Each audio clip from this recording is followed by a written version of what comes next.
Assalamualaikum warahmatullahi wabarakatuh. Bismillahirrohmanirrohim. Alhamdulillahirabbil alamin. Wassalatu wassalamu ala asrofil anbiya'i wal mursalin wa ala alihi wa sahbihi ajmain. Qala ta'ala fil Qur'anil Karim. A'udzu billahi minasyaitonir rajim. Yarfa'illahu allazina amanu minkum wallazina utul ilma darajat. Amma ba'du. Yang saya hormati Bapak Ahmad Nur Sohim selaku dosen pendidikan agama Islam, teman-teman seperjuangan mahasiswa Polimedia Jakarta yang berbahagia. Puji syukur kita panjatkan kepada Allah Subhanahu wa Ta'ala atas segala limpahan nikmatnya yang telah diberikan kepada kita. Shalawat teriring salam semoga tercurahkan kepada Nabi kita Rasulullah Muhammad Sallallahu Alaihi Wasallam. Semoga kita menjadi pengikutnya yang setia sampai akhir zaman. Amin. Terima kasih atas waktu yang telah diberikan kepada kami untuk mempresentasikan tugas yang diberikan kepada kami ini dengan tema ilmu pengetahuan dalam Islam. Sebelumnya, izinkan kami untuk memperkenalkan diri terlebih dahulu. Nama saya Anisatu Zahra dan teman saya. Dan saya Aditya Ardiansyah. Berikut pemaparan yang akan disampaikan oleh teman saya. Bismillahirrahmanirrahim. Saya akan membawakan tema yang berjudul ilmu pengetahuan dalam Islam. Pengertian ilmu pengetahuan dalam Islam. Dalam Islam, ilmu pengetahuan memiliki landasan yang kokoh melalui Al-Quran dan Sunnah, bersumber dari alam fisik dan alam metafisik, diperoleh melalui indera, akal, dan hati, atau intuitif, menyangkut persoalan-persoalan duniawi, namun juga terkait dengan permasalahan ukhrawi. Konsep ilmu pengetahuan. Kata ilmu berasal dari bahasa Arab, ilm, alima ya'lamu ilm, artinya pengetahuan. Dari asal kata ilim ini selanjutnya di Indonesia akan menjadi ilmu atau ilmu pengetahuan. Dalam perspektif Islam, ilmu merupakan pengetahuan mendalam hasil usaha yang sungguh-sungguh atau ijtihad dari para ilmuwan muslim, ulama atau mujtahid atas persoalan-persoalan duniawi dan ukhrawi dengan bersumber kepada wahyu Allah. Al-Quran dan hadis merupakan wahyu Allah yang berfungsi sebagai petunjuk atau hudan bagi umat manusia.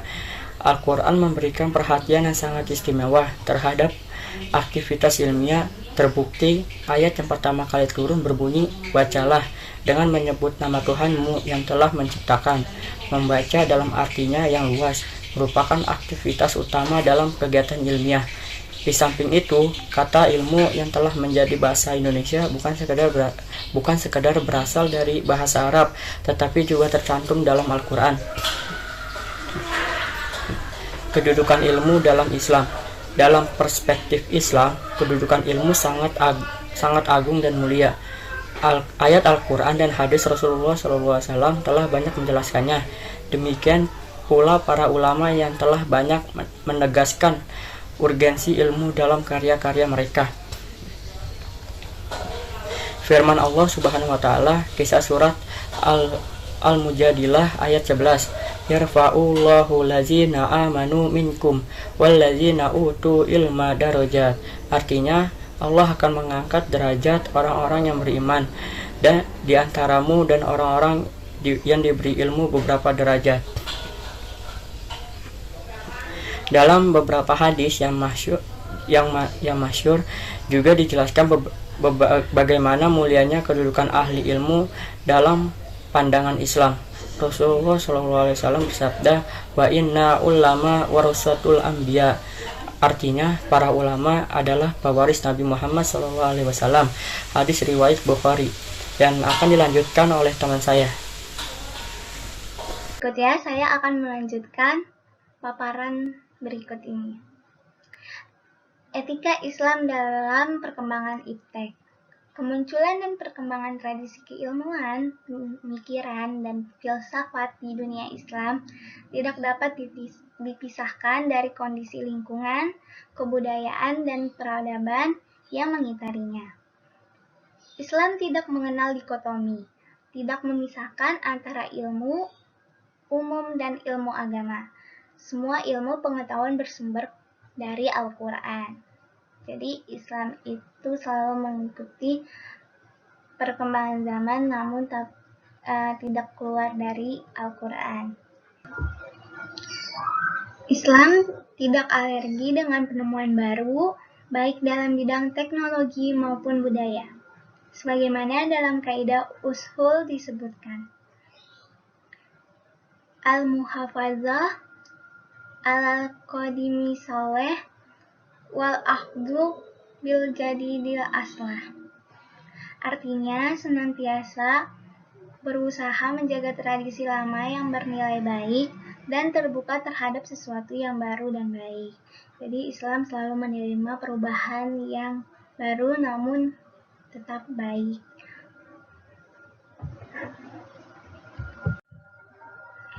Berikutnya, ilmuwan-ilmuwan muslim pada zaman kemasan Islam. Jadi banyak banget ilmuwan-ilmuwan muslim waktu zaman-zaman kemasan Islam. Namun di sini saya akan menjelaskan hanya beberapa saja. Yang pertama ada Ibnu Sina. Beliau adalah ilmuwan Islam pertama yang mampu membawa perubahan besar bagi dunia. Lahir Agustus 980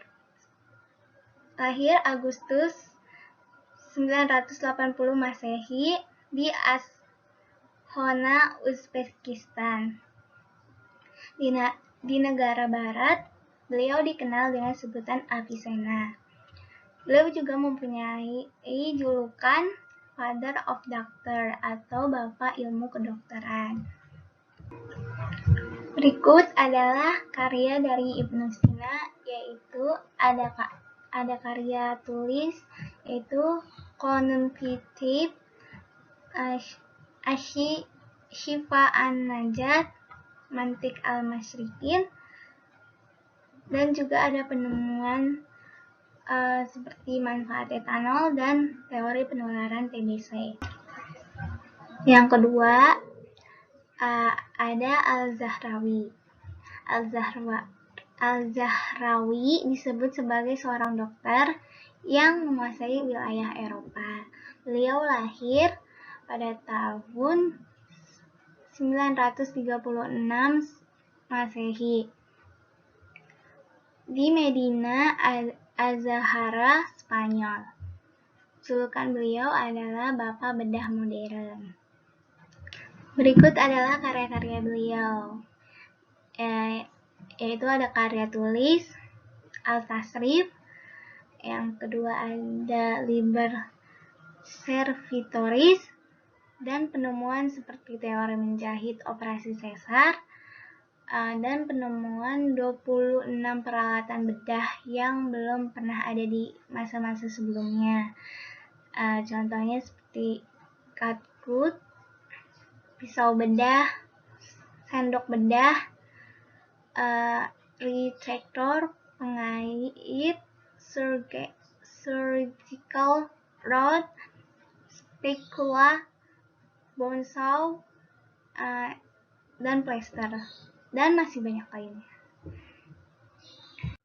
Yang ketiga ini ada dari Al-Khawarizmi.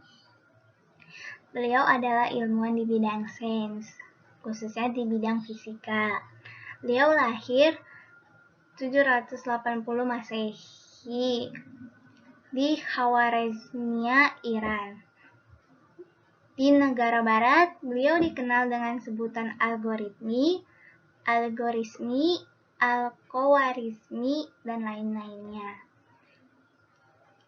Beliau juga mendapatkan julukan Bapak dari Aljabar dan juga algoritma. Berikut karya-karya beliau, yaitu ada penemuan aljabar, trigonometri, algoritma, angka 0, dan kuadran sinus dan kuadran mural. Yang keempat ini ada Abbas Ibnu Firnas. Beliau adalah ilmuwan dari Andalusia yang banyak bergerak di bidang aerodinamika. Beliau adalah penerbang pertama muslim di dunia. Beliau mendapatkan ide dari permainan akrobat, jadi terinspirasi dari situ. Beliau lahir pada tahun 887 Masehi di Cordoba, Spanyol. Beliau memiliki julukan atau nama lain yaitu Armen Firnas. Berikut karya beliau yaitu beliau menciptakan ide pesawat sebagai penemunya, juga penemu maket kubah langit, almikotah, batu baca, kuarsa lemburan, dan metronom. Yang kelima atau yang terakhir ini ada Ibnu Al-Haytham. Beliau di dunia barat dikenal sebagai Al-Hazan. Lahir pada 1 Juli 965 Masehi di Basra, Irak. Julukannya adalah Bapak Optik. Berikut karya-karya beliau yaitu Kitab Al-Manadir atau Book of Optics, Light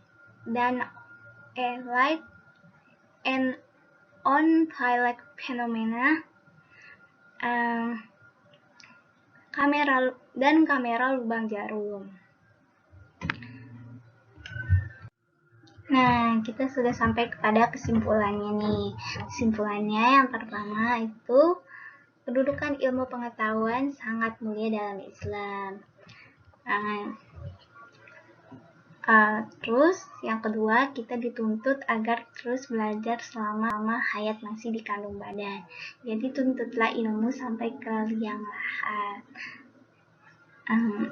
Terus yang ketiga, ada para ilmuwan muslim telah membuktikan bahwa Islam tidak boleh ketinggalan zaman, dan Islam emang tidak boleh ketinggalan zaman. Namun meskipun modern, tetap menaati peraturan Allah, tidak boleh melanggarnya.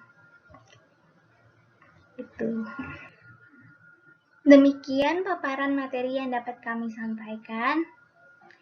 Saya Anisatul Zahra dan teman saya. Dan saya Aditya Ardiansyah.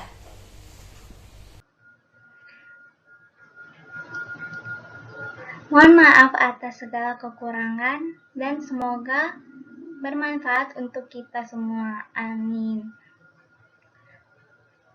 Marilah kita tutup dengan membaca hamdalah. Alhamdulillahirabbil alamin. Billahi taufik wal hidayah. Wassalamualaikum warahmatullahi wabarakatuh.